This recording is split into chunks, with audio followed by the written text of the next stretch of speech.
अस्सलामु अलैकुम वरहमतुल्लाहि वबरकातुहू। उम्मीद करता हूँ तमामी इस्लामी भाई तमामी इस्लामी बहनें अच्छे होंगे। अल्लाह पाक सभी को अच्छा रखे, खैरियत से रखे, शादो आबाद रखे। देखिए, जब इंसान का इंतकाल हो जाता है, जब इंसान दुनिया से जा रहा होता है, जब उसको चार आदमी अपने कांधों पर लेकर जाते हैं, तो वो अपने घर वालों से क्या कह रहा होता है। हम तो उसके लिए दुआएं मगफिरत कर रहे होते हैं, हम तो उस मुर्दे के लिए दुआ कर रहे होते हैं, अल्लाह पाक इसको जन्नतुल फिरदौस में आला से आला मकाम अता फरमा। लेकिन वो मुर्दा, वो बंदा जिसका इंतकाल हो गया, वो अपने घर वालों से क्या कह रहा होता है, उसकी सुनाई हमें नहीं आती है। वो जो आवाज़ दे रहा होता है, उसकी बोली हमें सुनाई नहीं आती है। वो कह रहा होता है, अगर बंदा नेक होता है, अगर बंदा परहेजगार होता है, अगर बंदा मुत्तकी होता है, अगर बंदा नमाजों की पाबंदी करने वाला होता है, दुनिया के अंदर उसने अच्छे तरीके से अपनी ज़िंदगी बसर की, अपनी ज़िंदगी को गुजारा, तो वो बंदा अपने घर वालों से कह रहा होता है कि ऐ मेरे घर वालों, ऐ मेरे बच्चों, ऐ मेरी बीवी, मुझे जल्दी जल्दी लेकर जाओ।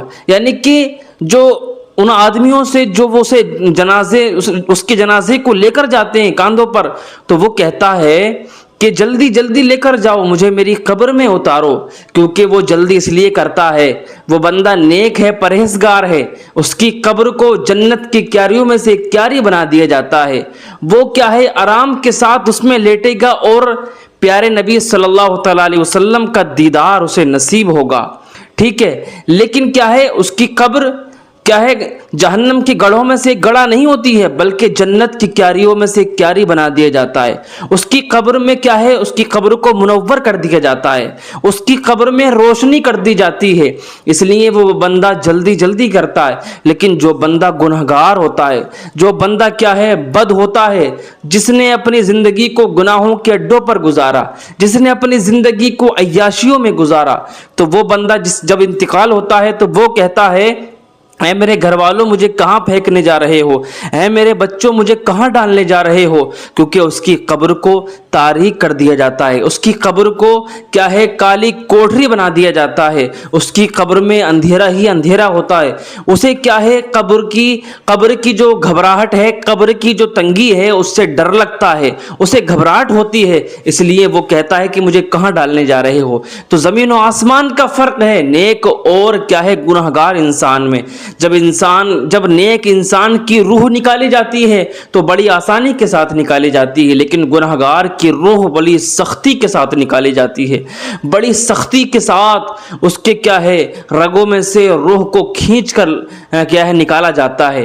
तो प्यारे इस्लामी भाइयों, बताने का मकसद ये है कि हमें अपनी ज़िंदगी को दुनिया के अंदर अच्छे तरीके से गुजारनी है, ताकि हमारी दुनिया भी कामयाब हो जाए और मरने के बाद आखिरत भी कामयाब हो जाए।